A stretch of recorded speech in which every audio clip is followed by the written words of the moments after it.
L'affaire dont nous allons parler aujourd'hui va mettre la police en difficulté. C'est un véritable casse-tête qu'elle va devoir résoudre. Un casse-tête au sens littéral du terme, puisque l'énigme qui va être proposée aux autorités n'est autre qu'un puzzle. Mais bien entendu, ici ce sont des histoires criminelles qui sont contées. Par conséquent, ce puzzle est un peu différent des boîtes de jeux traditionnelles trouvables dans le commerce. Dans notre cas, le puzzle est un corps humain, et les pièces de celui-ci en sont les membres.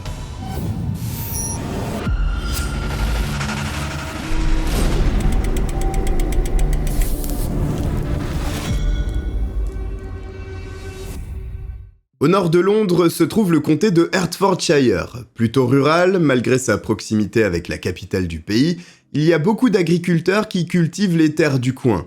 En général, dans leurs champs, il y a très peu d'activité. Parfois, ils doivent chasser des groupes de jeunes qui se rassemblent, mais cela ne va pas plus loin. Le dimanche 22 mars 2009, l'un d'entre eux parcourt sa propriété. Il est sur une route départementale, puis s'apprête à tourner pour emprunter le chemin de terre qui traverse ses champs. Au moment de s'engager, il remarque une sorte de petit sac noir. Curieux et un peu agacé que des gens abandonnent sans scrupule leurs biens au bord de son champ ainsi, il décide de fouiller le contenu de la besace. L'agriculteur ouvre la fermeture éclair. À l'intérieur, il y a un emballage bleu, recouvert d'un ruban adhésif, afin de sceller ce qui est contenu dedans. C'est assez lourd, alors l'homme ouvre le paquet et y découvre une jambe humaine découpée. Évidemment, il ne perd pas une seule seconde et contacte directement la police pour signaler l'horrible découverte. À l'autre bout de la ligne, les policiers sont désabusés par l'information qui leur est rapportée. Il faut dire que dans le Hertfordshire, ils n'ont pas l'habitude de traiter ce genre de cas particulièrement terrifiants. Il y a bien des meurtres ainsi que des événements dramatiques, mais des morceaux de corps disséminés dans des champs, ce n'est pas habituel et presque déstabilisant. La jambe humaine a été découverte proche de Cottred, un village qui ne devrait pas être impliqué dans ce genre d'affaires criminelles, tant le calme règne en maître dans ce petit hameau britannique. Mais la jambe a bien été retrouvée dans ce coin, et la route est bouclée, le temps de relever tous les indices nécessaires afin de comprendre comment une jambe humaine a pu se retrouver emballée dans un sac et déposée à cet endroit. C'est la police scientifique qui se charge de contrôler la zone. Il faut ratisser le moindre centimètre carré de terrain pour tenter de déceler un élément supplémentaire qui amènerait à la compréhension d'une telle situation. L'inconvénient, lorsqu'un membre humain est découvert en extérieur, est qu'il est nécessaire de récupérer tous les indices dans une zone très large, et peu importe qu'ils paraissent récents ou non, dans la mesure où il est impossible de savoir précisément depuis quand ils se trouvent sur place, certains objets ayant pu y être déposés. C'est donc crucial, des empreintes digitales ou de l'ADN pourraient être présents sur un des éléments qui, à première vue, seraient insignifiants. Surtout, en mettant la main sur une jambe humaine à proximité d'un champ, la police scientifique suppose qu'il y a de grandes probabilités pour que d'autres morceaux humains soient disséminés autour de cette première découverte. Cependant, ce n'est pas le cas. Il n'y a pas d'autres morceaux, ce qui est intriguant. Pourquoi une seule jambe se trouve-t-elle à cet endroit ? Son propriétaire est-il toujours en vie ? Quelqu'un serait-il en train de jouer à un jeu macabre comme dans les films d'horreur ? Impossible à savoir pour le moment. Alors, le moindre élément ramassé sur place est envoyé au laboratoire de la section criminelle de la police pour mener des analyses. Bien entendu, la pièce maîtresse dans cette affaire, c'est la jambe humaine. Pour tenter d'obtenir l'identité de la personne à qui elle appartient, un échantillon ADN est prélevé. Le plastique emballant ce morceau de corps humain est lui aussi analysé en laboratoire pour tenter de déceler une empreinte ou l'ADN de celui l'ayant déposé. La police scientifique a bon espoir de trouver une piste grâce au bout de ruban adhésif ou bien une empreinte sur le plastique entourant la jambe. Le suspect aurait pu négliger de porter des gants ou de nettoyer le plastique, pensant qu'il est impossible d'y prélever des empreintes digitales. Mais en 2009, la technologie médico-légale a évolué, et cette compétence entre dans les capacités des laboratoires d'analyse. Pourtant, malgré des prouesses déjà réalisées lors des précédentes affaires criminelles, cette fois-ci, le tueur a été méticuleux. Ni empreinte digitale, ni ADN ne sont découverts sur les éléments contrôlés par le laboratoire, et même avec les meilleures technologies du monde, il est impossible de faire apparaître ce qui n'est pas. D'entrée, l'enquête se complexifie grandement, sans preuve médico-légale. En revanche, cela donne une première piste de réflexion aux inspecteurs. L'individu qui se cache derrière ce démembrement sait manifestement comment couvrir ses arrières et ne pas laisser traîner d'indices derrière lui. Il sait que la police scientifique va contrôler son œuvre. Il met donc tous les moyens pour compliquer la tâche de celle-ci, et avec succès. Cela oriente déjà sur le profil de la personne qui se trouve derrière tout ça, et il semble évident qu'elle a déjà pensé à tout. Par conséquent, cette jambe est-elle la première qu'il découpe ? Si les preuves médico-légales sont manquantes, il reste la méthode d'investigation classique, l'enquête de terrain. C'est ainsi que les policiers se déploient pour questionner les témoins potentiels. Peut-être qu'un véhicule aurait été aperçu, peut-être qu'un individu a été observé, mais à Cottred, personne n'a rien vu. Et l'impasse se dresse alors face aux enquêteurs. Il reste un dernier espoir de faire décoller l'investigation avec le résultat des analyses ADN concernant la jambe et l'identité du propriétaire de ce membre humain. Car avec son identité, les policiers sont convaincus qu'il serait capable de faire tomber le potentiel meurtrier. Et là encore, c'est un échec. Alors les scientifiques n'abandonnent pas et tentent coûte que coûte de trouver un nom. En revanche, en observant la découpe de la jambe, un nouvel indice est collecté par les policiers concernant les compétences en matière de démembrement de l'individu. Manifestement, ils maîtrisent l'art d'ôter les membres d'un corps humain tant la précision de la découpe est professionnelle. C'est si impressionnant que les policiers envisagent dans la foulée qu'il s'agisse d'un individu faisant partie du corps médical, d'un chasseur ou d'un boucher. En tout cas, d'une personne suffisamment habile et avec les connaissances nécessaires pour démembrer proprement un autre être humain. Voici les éléments en possession des autorités pour le moment. Mais cette découverte monstrueuse du 22 mars 2009 reste un mystère. Et puis, 7 jours s'écoulent.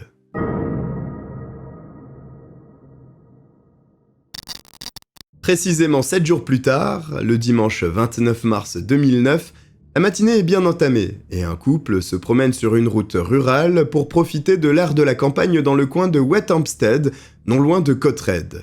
Sur le talus longeant la route, ils observent quelque chose dans l'herbe. L'homme et la femme s'approchent pour savoir ce qui repose à cet endroit, et n'en croient pas leurs yeux.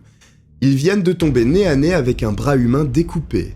Immédiatement, la police est contactée. Les agents font évidemment le lien avec la première trouvaille du genre une semaine auparavant, à peine à quelques kilomètres de là. Cette fois-ci, il s'agit d'un avant-bras. Les enquêteurs, en observant les alentours, remarquent aussitôt que le site ressemble à celui de Cottred. Tous deux sont assez discrets et à l'abri des regards. Mais contrairement au premier lieu, le membre n'est pas du tout dissimulé dans un sac.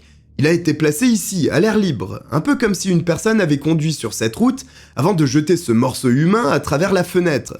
L'avant-bras laisse supposer par sa forme et sa pilosité qu'il pourrait appartenir à un homme. Une nouvelle fois, les incisions au niveau du poignet pour retirer la main et du coude sont absolument parfaites.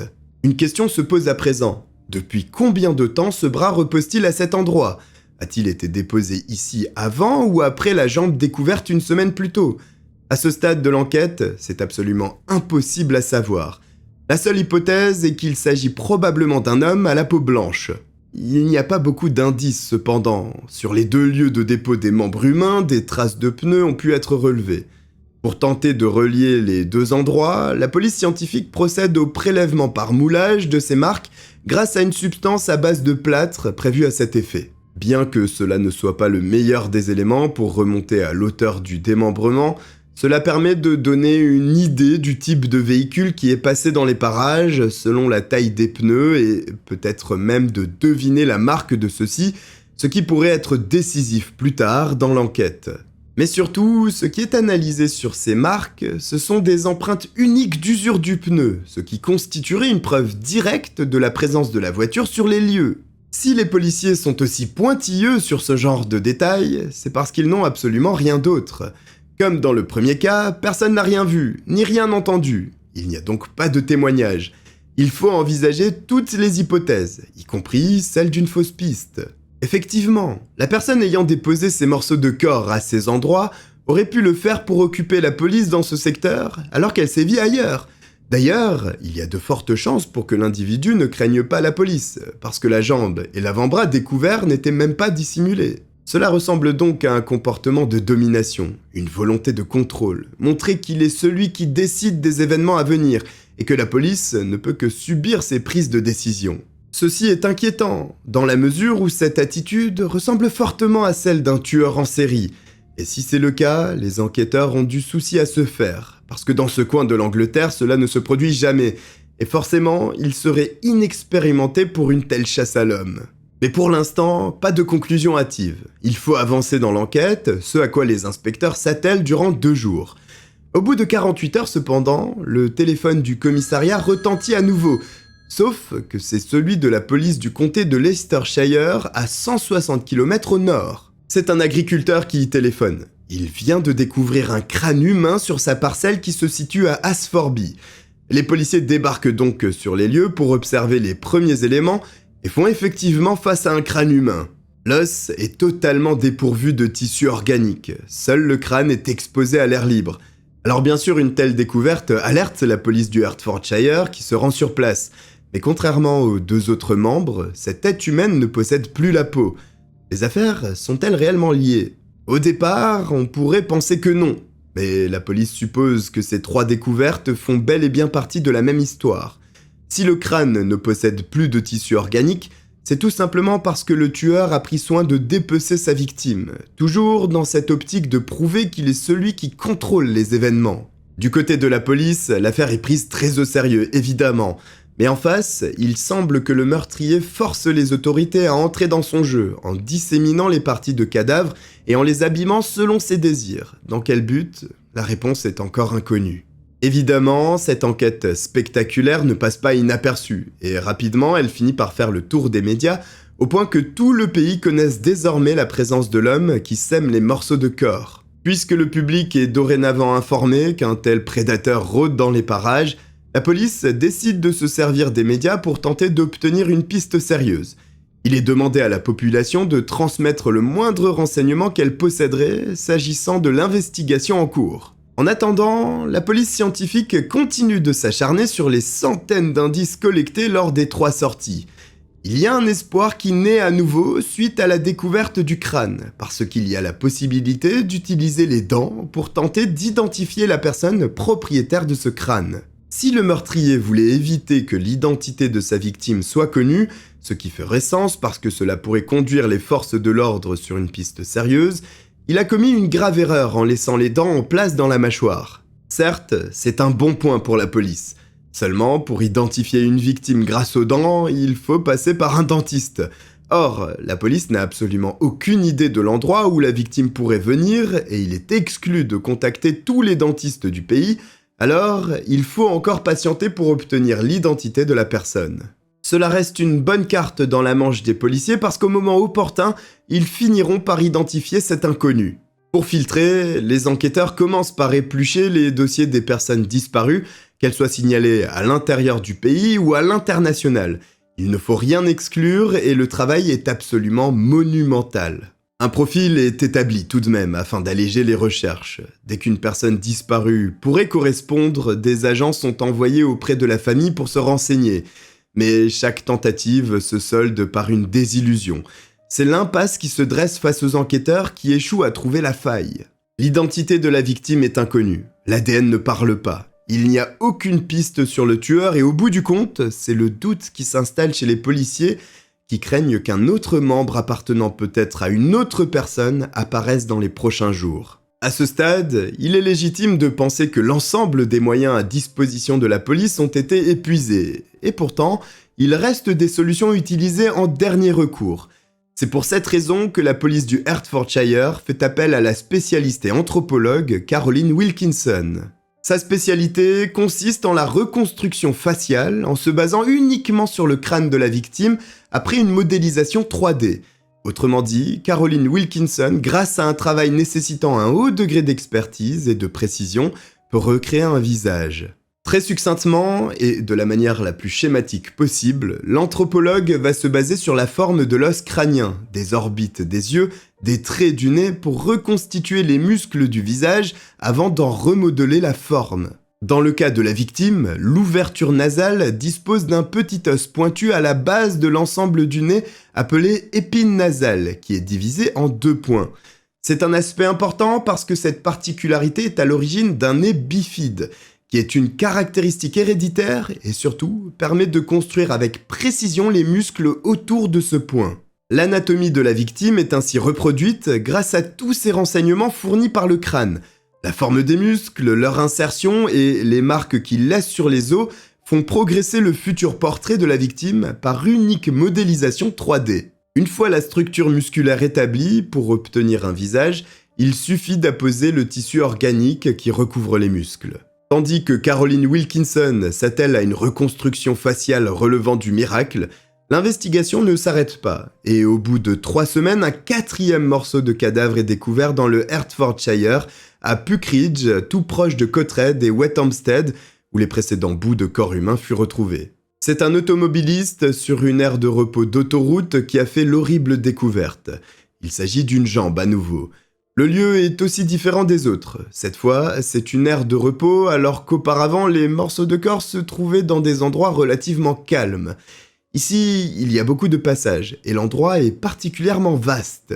Ce dernier point n'est pas une bonne chose pour la police scientifique. Une autoroute fréquentée, cela signifie qu'il y a beaucoup de déchets, d'objets ou d'autres éléments jetés par les usagers, et souvenez-vous, dans le doute, tout est collecté pour être analysé. Ce cas ne faisant pas exception, la charge de travail s'annonce monumentale, car ce sont des milliers de pièces à conviction qui sont rapportées au laboratoire. Seulement, c'est un crève-cœur qui attend les scientifiques, puisqu'aucune des preuves récoltées ne permet d'aboutir à une piste, aucun ADN, aucune empreinte digitale, rien.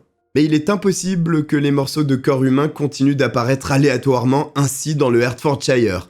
Alors la police scientifique de la région tente de se renseigner sur les alternatives à sa disposition pour cumuler des preuves médico-légales autres que l'ADN ou les empreintes digitales. C'est alors qu'il est fait appel à des consultants spécialisés dans la science médico-légale permettant de déceler des pistes aussi infimes soient-elles pour remonter jusqu'au criminel.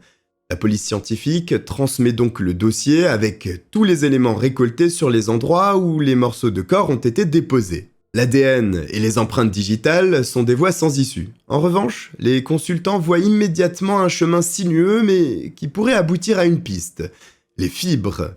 Le premier morceau de cadavre était emballé dans un plastique de couleur bleue, mais surtout, du ruban adhésif permettait de maintenir ce plastique autour du membre.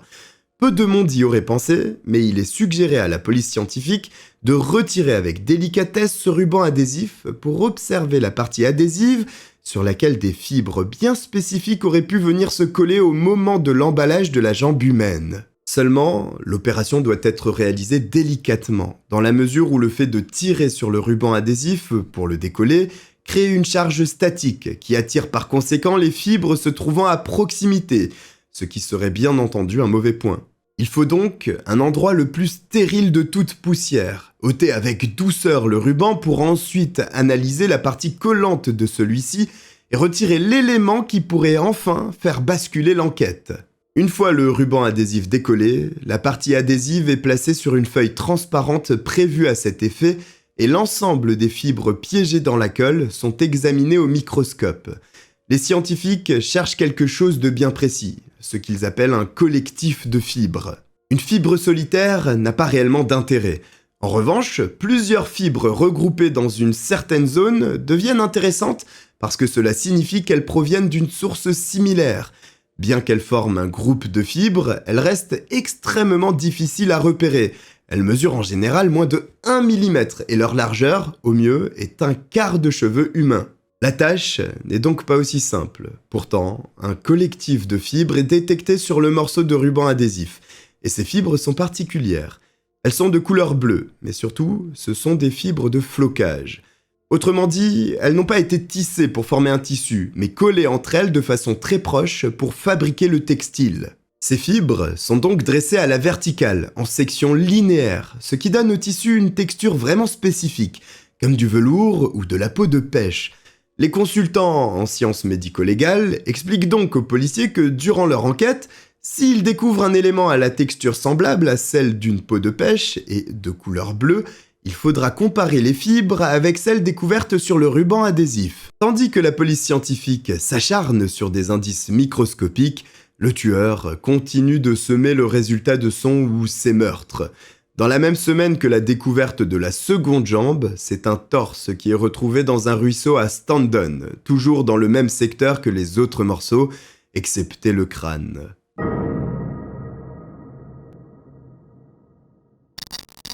Le torse est immédiatement envoyé chez un médecin légiste pour une autopsie. Ce torse est peut-être enfin l'élément qui fera décoller l'enquête.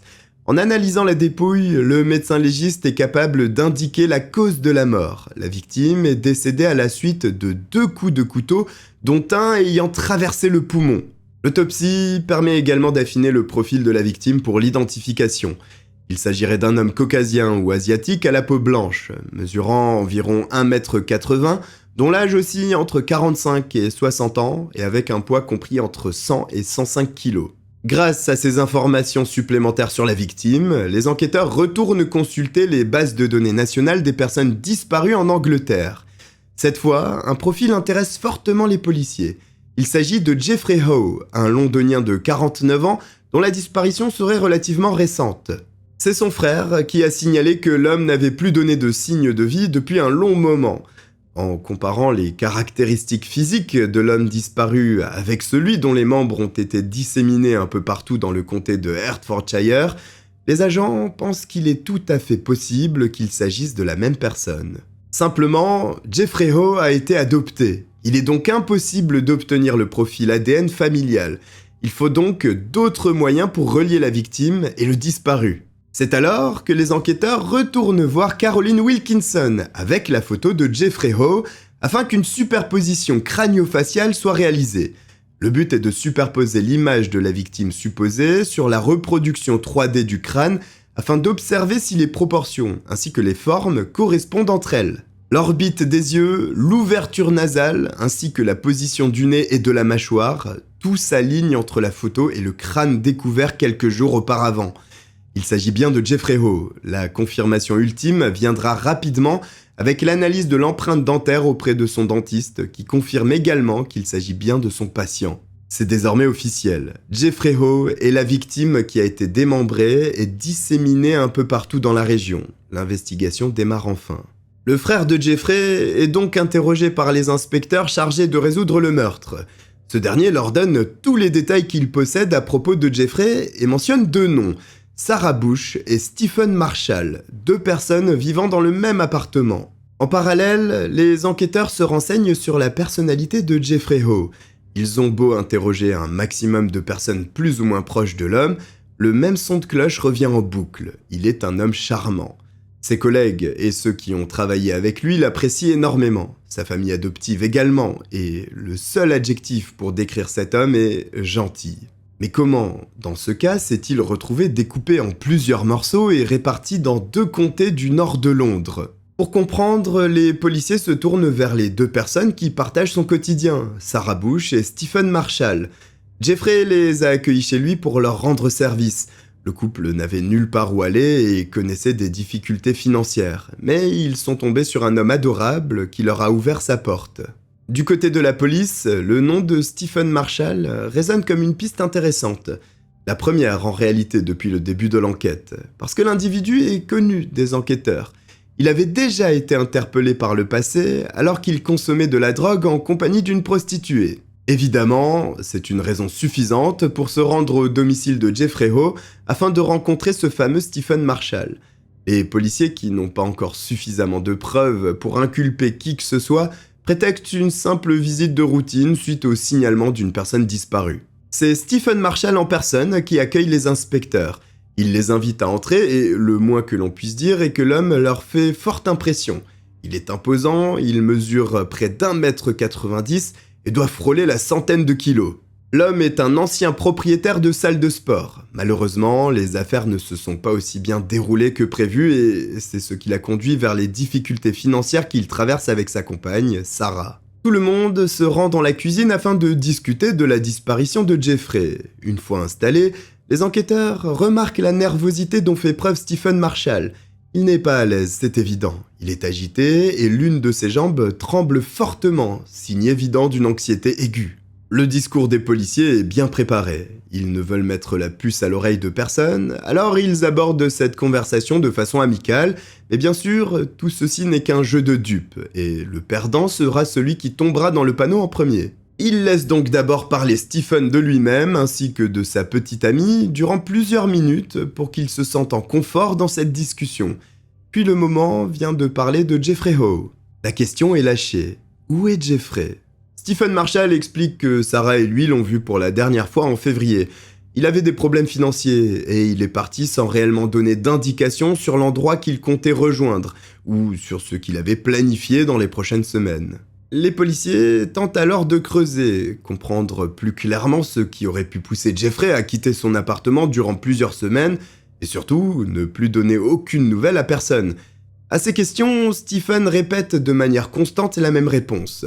Il n'a aucune idée de l'endroit où il a pu se rendre, ni avec qui il aurait pu partir. Ce discours, les enquêteurs ont du mal à l'avaler, surtout après que Stephen Marshall ait décrit Jeffrey Howe comme l'un de ses meilleurs amis et qu'ils partagent tous les trois un appartement et donc leur quotidien. Comment pourrait-il ignorer où se trouve cette personne ? Pour les policiers, la nervosité de Stephen Marshall, combinée à ce discours incohérent et ses antécédents judiciaires, laisse penser que l'homme en sait bien plus sur ce qu'il raconte. Il est même sûrement en train de mentir. Les inspecteurs ne bronchent pas, laissant ainsi penser à l'homme qu'il boive ses paroles. Mais c'est bien tout le contraire qui se produit. Chaque mot qu'il ajoute le plonge un peu plus profondément dans la case suspect, et tout ce qu'il dit est noté. Après cette conversation intéressante, les agents décident de faire un tour rapide de l'appartement. Ils remarquent à leur grande surprise qu'il n'y a pas de lit. Ce qui est curieux lorsque 3 personnes sont censées vivre ici. Il y a bien un matelas gonflable bleu qui traîne au sol, mais qui dormirait là-dessus alors qu'il y a largement de quoi accueillir un vrai lit ?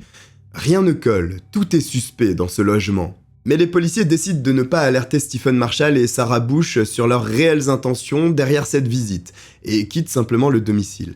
Une fois dehors, après quelques minutes de réflexion, les inspecteurs décident de ce qu'ils doivent faire, et ils finissent par prendre une décision un peu risquée, mais logique selon eux. Placer en état d'arrestation Stephen Marshall pour le meurtre de Jeffrey Howe. Les minutes qui suivent sont l'application de cette stratégie. Les menottes sont passées au couple qui est envoyé au poste de police pour être entendu. Stephen Marshall est littéralement bombardé de questions s'agissant de ses liens avec Jeffrey Howe, de la façon dont il l'a tué et sur les émotions que cela lui a procurées. Mais pour chaque question, la réponse est la même. Pas de commentaires. Cela réconforte les policiers dans leur stratégie. Si cet homme était innocent du meurtre qu'on lui reproche, pourquoi ne s'explique-t-il pas pour se placer hors de cause ? Les enquêteurs croient qu'il est mouillé jusqu'au cou, mais qu'il a bien compris qu'il ne disposait pas de preuves suffisamment incriminantes pour réellement l'envoyer devant un tribunal. Dès lors, il n'a qu'à attendre et laisser la police se débrouiller. Si elle veut prouver quoi que ce soit, c'est à elle de le faire.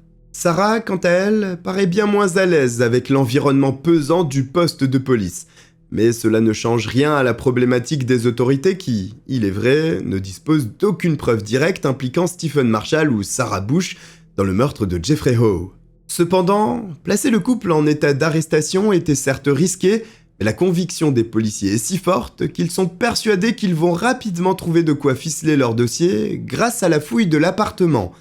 Les inspecteurs sont convaincus que c'est l'endroit dans lequel Jeffrey a été tué et démembré. S'ils ont vu juste, la clé de leur affaire se trouve là-bas. Les enquêteurs misent sur le sang de Jeffrey Howe. Il a été assassiné de façon brutale, il a également été démembré, ce qui signifie qu'il y a eu énormément de projections de sang, et ce fluide corporel, même avec le nettoyage le plus intensif qui puisse être, laisse très souvent des traces même invisibles à l'œil nu. Il est impossible de découper une personne sans que l'endroit où cela s'est produit reste intact. Et ça, les policiers le savent, ils comptent donc là-dessus. Une équipe scientifique est envoyée dans l'appartement de Jeffrey Howe. À première vue, il n'y a aucune trace de sang visible. Seulement les outils de la police scientifique permettent de voir l'invisible. Et grâce à des lampes spéciales révélant les fluides humains, les policiers suivent les traces menant jusqu'à la chambre où reposent les matelas gonflables. À cet endroit, c'est alors une quantité phénoménale de sang qui est observée. La moquette est soulevée et de larges taches brunes apparaissent. Voici du sang séché. Pire, il appartient à Jeffrey Howe. Les enquêteurs viennent d'obtenir ce qu'ils étaient venus chercher. Mais ce n'est pas fini. Dans la salle de bain attenante à la chambre, une autre forte quantité de sang est découverte. L'histoire commence donc à se dessiner. Le meurtre a eu lieu dans la chambre principale, puis le démembrement au niveau de la salle de bain de cette même chambre. C'est évident, et il n'y a qu'à suivre les traces de sang pour le comprendre. Ceci explique l'absence de lit dans l'appartement. Le matelas avait dû être imbibé du sang de la victime, et dans l'impossibilité de le nettoyer, les meurtriers ont pris la décision radicale de s'en débarrasser. En plus de fouiller l'appartement, les enquêteurs interrogent également les voisins, et ils tombent sur une femme qui leur fait des révélations cruciales. Elle raconte que quelques semaines auparavant, elle a aperçu un homme transportant un matelas et il sortait de l'immeuble où Jeffrey O avait son appartement. Cette voisine confirme aux policiers que l'homme qu'elle a vu avec le matelas est le même qu'ils sont venus interpeller, Stephen Marshall.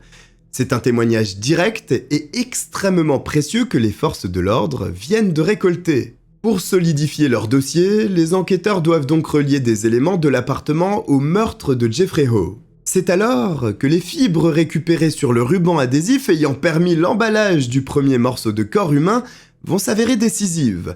Parce que les matelas gonflables sont de couleur bleue, mais surtout, leur revêtement possède cette fameuse texture en peau de pêche, ce qui signifie que les fibres ne sont pas tissées, comme sur le ruban adhésif, et sont donc des fibres de flocage. Simplement, il faut vérifier tous ces éléments de manière scientifique. Un échantillon de fibres du matelas est prélevé pour être examiné.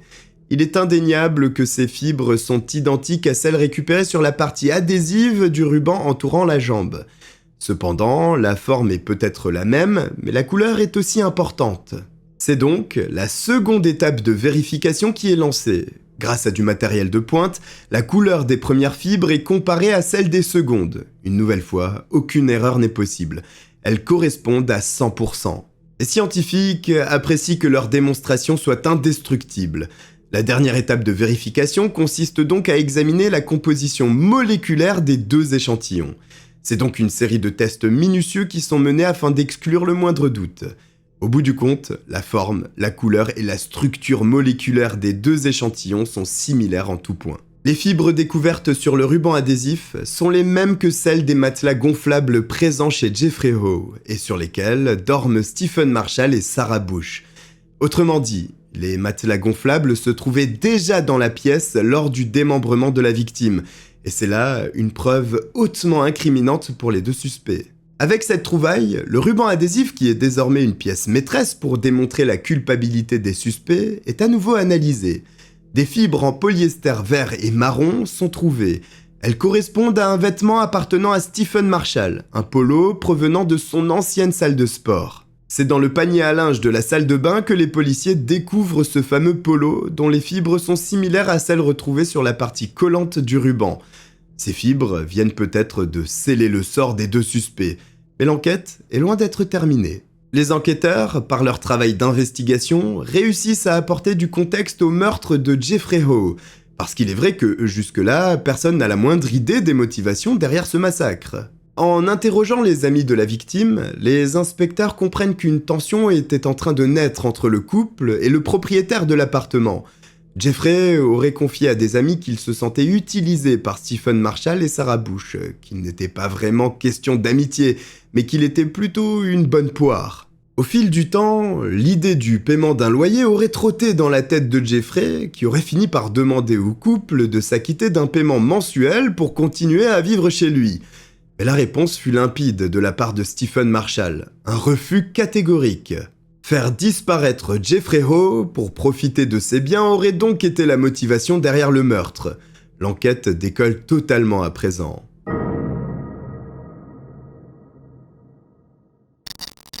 Avec les premiers éléments incriminants à l'égard de Stephen Marshall et Sarah Bush, les policiers disposent de quoi justifier le maintien en détention provisoire pour approfondir le dossier et le renforcer encore un peu plus. Ce sont les relevés téléphoniques de Jeffrey O qui sont examinés dans un premier temps. Grâce à ceci, les enquêteurs parviennent à prouver que l'activité du téléphone de la victime a cessé de fonctionner un dimanche, ce qui correspond au jour du meurtre. Le lendemain, ce même téléphone a été mis en vente sur le site internet eBay, tout comme la voiture de Jeffrey O. Il n'a pas été difficile de remonter jusqu'à l'acheteur, qui est désormais un témoin supplémentaire dans cette affaire, et qui reconnaît Stephen Marshall comme le vendeur. Pourquoi Stephen Marshall, ami de Jeffrey Ho, vendrait-il sa voiture? Cela n'a pas de sens. De plus, durant la transaction, Stephen a réalisé un reçu rédigé à la main pour justifier de la vente du véhicule.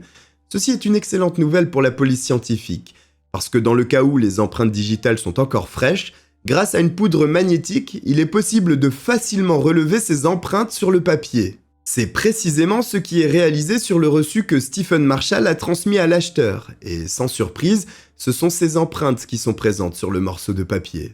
Ensuite, ce sont les activités bancaires de Jeffrey qui sont analysées.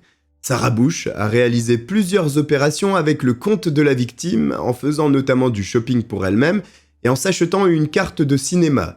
Stephen Marshall, quant à lui, a vendu les meubles de valeur dans l'appartement. Il s'est aussi attaqué aux liquidités de son ami en faisant des chèques au nom de Jeffrey Ho, mais en étant adressé à lui-même ou à sa compagne Sarah Bush. Il a également remboursé un ami à lui à qui il devait environ 800 livres sterling. Il apparaît que Sarah Bush et Stephen Marshall ont donc mis sur pied l'assassinat de Jeffrey Ho pour profiter de l'ensemble de ses biens et se faire de l'argent facile sans avoir à travailler, mais simplement en jouissant des ressources d'un autre, en l'éliminant. Le cumul des preuves continue. La police apprend que Stephen Marshall est propriétaire d'une Seat Toledo. La voiture est rapidement retrouvée, puis fouillée de fond en comble. Les pneus sont contrôlés, mais il ne semble pas qu'ils correspondent aux marques qui ont fait l'objet d'un moulage quelques semaines en amont. En revanche, dans le coffre du véhicule, du sang est découvert, en infime quantité, mais suffisante pour prouver qu'il appartient à Jeffrey Ho, et c'est là une nouvelle preuve très compromettante contre le suspect. Les enquêteurs déduisent très logiquement que la Seat Toledo a certainement été le véhicule avec lequel Stephen Marshall s'est débarrassé des morceaux de corps de sa victime. À ce stade, la police a bien ficelé son dossier qui peut à présent être transmis à un juge pour que Stephen Marshall et Sarah Bush répondent de leurs crimes. Pourtant, malgré toutes les preuves récoltées, il reste des questions sans réponse. Pourquoi les morceaux ont-ils été jetés ainsi à plusieurs endroits en étant à peine cachés? Comment Stephen Marshall et Sarah Bush ont-ils fait pour démembrer le corps avec une aussi grande précision? Durant le procès, la raison pour laquelle le couple s'est débarrassé morceau par morceau de leur victime ne trouve pas vraiment d'explication. Par contre, s'agissant du démembrement d'un niveau expert, il y a une justification et elle donne froid dans le dos. Au cours des années 90, Stephen Marshall travaillait en tant que vigile pour une boîte de nuit tenue par une famille criminelle du nord de Londres, les Adams. Il se faisait de l'argent supplémentaire en démembrant les cadavres causés par les meurtres commis au nom de cette famille. Et c'est ainsi qu'il aurait découpé au moins 4 cadavres avant de s'attaquer à celui de Jeffrey Ho. Le procès permet également d'établir que c'est Stephen Marshall qui a attaqué la victime en plein sommeil avec 2 coups de couteau. Sarah Bush, quant à elle, n'a pas participé au meurtre, mais elle a bien aidé au démembrement et à la dispersion des morceaux de corps de Jeffrey Ho. Stephen Marshall, au cours de l'audience, finit par reconnaître être l'assassin de Jeffrey. Il est donc reconnu à 38 ans, coupable de meurtre avec préméditation et condamné à une peine d'emprisonnement à vie, dont 36 années minimum, sans possibilité de libération conditionnelle. Sarah Bush, quant à elle, est condamnée à une peine de 3 ans et 9 mois d'emprisonnement pour obstruction à la justice. Sa condamnation intervient alors qu'elle n'est âgée que de 21 ans. D'autres affaires ont depuis été rouvertes après les aveux de la part de Stephen Marshall, d'après lequel il aurait démembré d'autres personnes entre 1995 et 1998 pour le compte de la famille Adams. Les enquêteurs pensent même qu'il a déjà tué avant le meurtre sordide pour lequel il a été condamné à la prison à vie. Voici pour cette terrible affaire. Si vous êtes arrivé jusqu'au bout, écrivez copain en commentaire. J'espère que vous avez apprécié mon récit. Si c'est le cas, n'hésitez pas à vous abonner. Je vous remercie de m'avoir regardé. Je vous dis à très bientôt. Bye.